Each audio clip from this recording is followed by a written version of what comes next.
मुकाम तक पहुंचा है तो जरूर उसके अंदर कोई न कोई जिद होती है, जरूर उसके अंदर कोई न कोई मेटल होता है, जरूर उसके अंदर कोई न कोई ऐसी जेस्ट होती है जिसके माध्यम से वो इस ऊंचाई तक पहुंचा है। इसलिए मैं आज के दिन ओम प्रकाश जी को विशेष रूप से शुभकामनाएं देता हूं कि उन्होंने संघर्ष के बल पर यहां तक पहुंचे हैं। आज विधानसभा में इनकी पार्टी की संख्या 6 है, आज 6 सदस्यों तक इन्होंने पहुंचाया है। निश्चित रूप से इनके अपने क्रियाकलाप, इनका अपना संघर्ष ही प्रतिफलित हुआ है जो जिस मुकाम पर पहुंचे हैं। जहां तक आज के मुखिया, आज के मुख्य आकर्षण का सवाल है, जो हमारे रोल मॉडल हैं, हमारे प्रदेश के ही नहीं बल्कि पूरे देश के लिए एक रोल मॉडल हैं। लोग दूर दराज तक लोग याद करते हैं कि चाहे कानून व्यवस्था हो और चाहे विकास का पहिया हो, जिस प्रकार से 8 वर्ष के अंदर उन्होंने उत्तर प्रदेश की सूरत और सीरत बदली, उन्होंने अपने क्रियाकलापों से यह साबित कर दिया कि हर असंभव बात को वो संभव कर सकते हैं। जो उत्तर प्रदेश कभी कोई बीमारू प्रदेश कहलाता था, आज उत्तर प्रदेश की पर कैपिटा इनकम, आज सबसे ज्यादा उत्तर प्रदेश की पर कैपिटा इनकम में वृद्धि हुई है इन 8 सालों में। 8 सालों में लगभग हम दूने पर पहुंच गए और जो हमारी आर्थिक स्थिति है वो लगातार मजबूत हुई है। आज प्रदेश के जो डेवलप्ड स्टेट्स थे उनमें भी ये स्थिति नहीं है और ये सब कुछ इसलिए संभव हुआ कि उन्होंने पूरी तरीके से एक समर्पण भाव से एक प्रदेश के जनता के सेवक के रूप में उन्होंने बिना रुके बिना थके जो कार्य किया। आज जन जन में जो उनकी पहचान बनी है, जो लोकप्रियता बनी है, इसके पीछे उनका पुरुषार्थ है, उनका समर्पण भाव है। मैं विशेष रूप से आज के दिन उनका अभिनंदन करता हूं कि इस छोटे से गांव में जो ओम प्रकाश राजभर जी का जन्मस्थली है, उन्होंने आकर एक पूरे प्रदेश के लोगों को, खास तौर से असेबित और पिछड़े क्षेत्रों को एक संदेश देने का काम किया है कि उनको हर स्तर से वो गले लगाते रहे हैं और आज भी वो उनको गले लगाने के लिए ही आए हैं। विशेष रूप से मुख्यमंत्री जी का आगमन आप सभी लोगों को गले लगाकर आपका अभिनंदन करना है और श्रद्धांजलि अर्पित करना है। इन्हीं शब्दों के साथ मैं अपनी बात को समाप्त करता हूं। बहुत बहुत धन्यवाद। बहुत बहुत धन्यवाद। फिर से एक बार जोरदार ताली बजा करके स्वागत करिए। इस छोटे से गांव में हम सब के अग्रज, पूरे उत्तर प्रदेश के विकास की बागडोर माननीय मुख्यमंत्री जी के हाथ में है। माननीय मुख्यमंत्री जी का आगमन इस छोटे से गांव में हुआ, मैं बारंबार स्वागत करता हूं और आमंत्रित करता हूं माननीय मुख्यमंत्री जी को आप में इस श्रद्धांजलि सभा को संबोधित करें। जोरदार ताली बजाकर स्वागत करिए।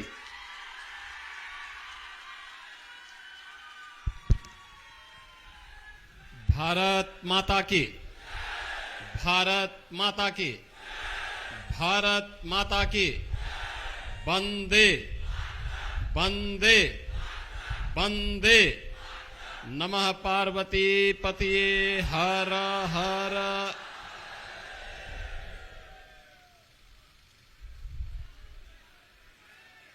आज के इस कार्यक्रम में मंच पर उपस्थित उत्तर प्रदेश सरकार में मंत्रिमंडल के मेरे वरिष्ठ सहयोगी, वित्त और संसदीय कार्य विभाग के मंत्री श्री सुरेश कुमार खन्ना जी, इस संपूर्ण कार्यक्रम के आयोजक, उत्तर प्रदेश सरकार में पंचायती राज अल्पसंख्यक कल्याण विभाग के मंत्री श्री ओम प्रकाश राजभर जी, लोकप्रिय विधायक डॉक्टर अवधेश सिंह जी, प्रदेश सरकार के मंत्री श्री ओम प्रकाश राजभर जी के पूज्य पिता श्री सन्नू राजभर जी, उनके परिवार के सभी सदस्यगण और उपस्थित बहनों और भाइयों, किसी भी पुत्र के लिए इससे ज्यादा महत्वपूर्ण क्षण और दूसरा नहीं हो सकता है कि वह अपनी पूज्य मां की स्मृति को जीवंत बनाए रखने के लिए कोई आयोजन करे। और आज प्रदेश सरकार में मंत्रिमंडल के मेरे सहयोगी सुहेलदेव राजभर पार्टी के अध्यक्ष श्री ओम प्रकाश राजभर जी की पूज्य मां स्वर्गीय श्रीमती जितना राजभर जी की प्रथम पुण्यतिथि है। इस अवसर पर उनकी स्मृतियों को नमन करते हुए मैं विनम्र श्रद्धांजलि अर्पित करता हूं। बहनों और भाइयों, श्रीमद् भागवत पुराण हो, श्रीमद् भगवत गीता हो या फिर दुर्गा सप्तशती जैसे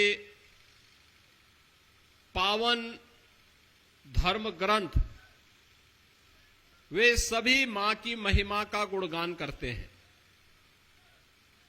दुर्गा सप्तशती तो कहती है कुपुत्रो जायेत कुमाता न भवति, भले ही पुत्र कुपुत्र हो जाए लेकिन कोई माता कुमाता कभी नहीं हो सकती।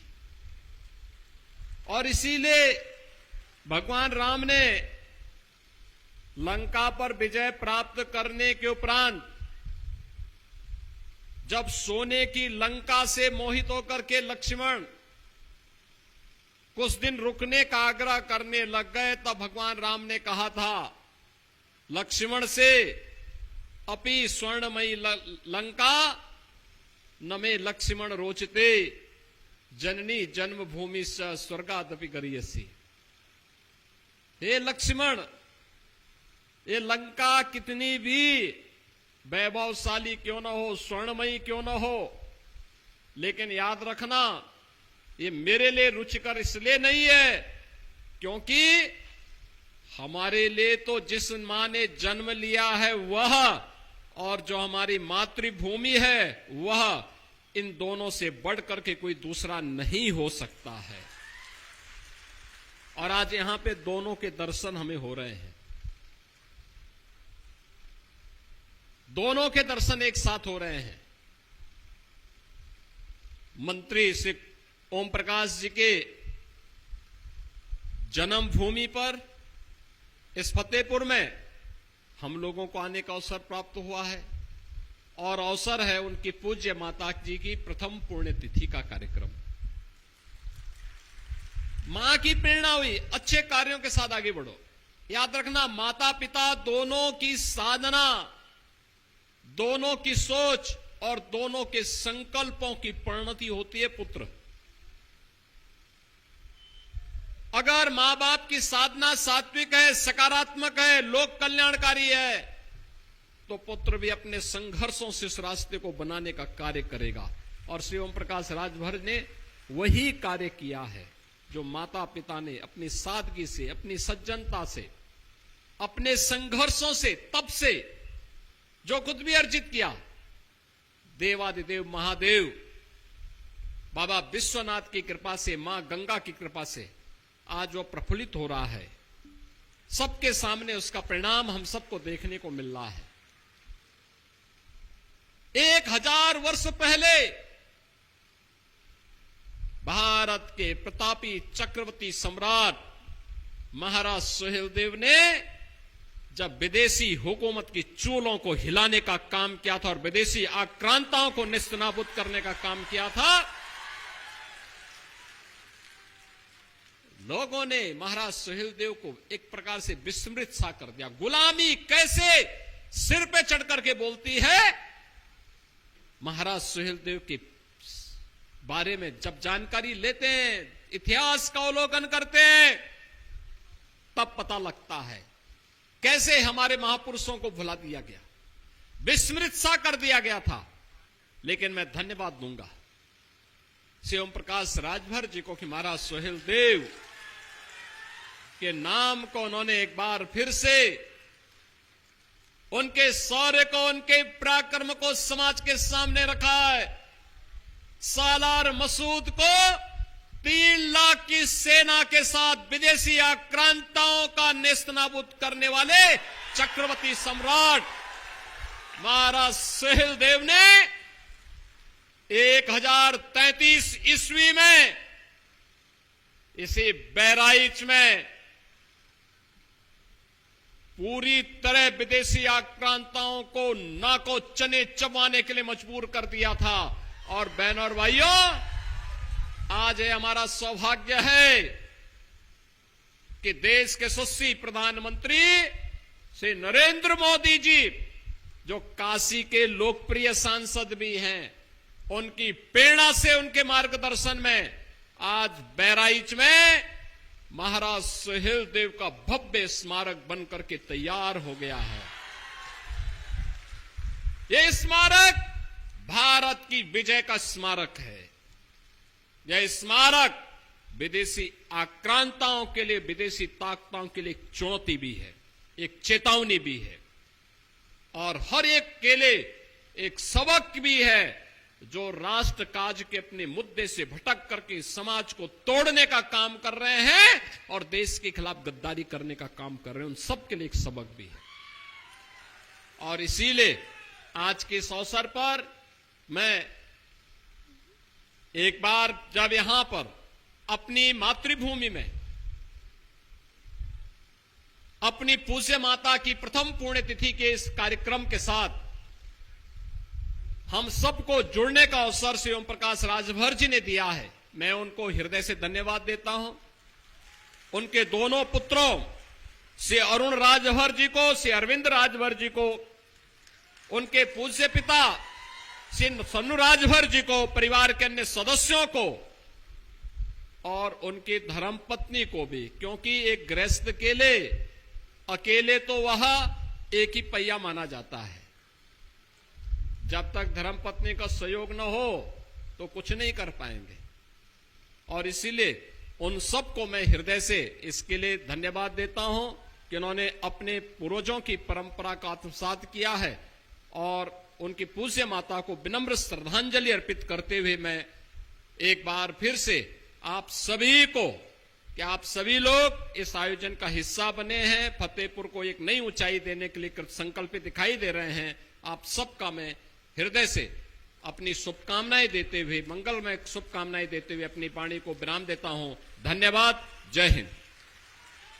भारत माता की, भारत माता की।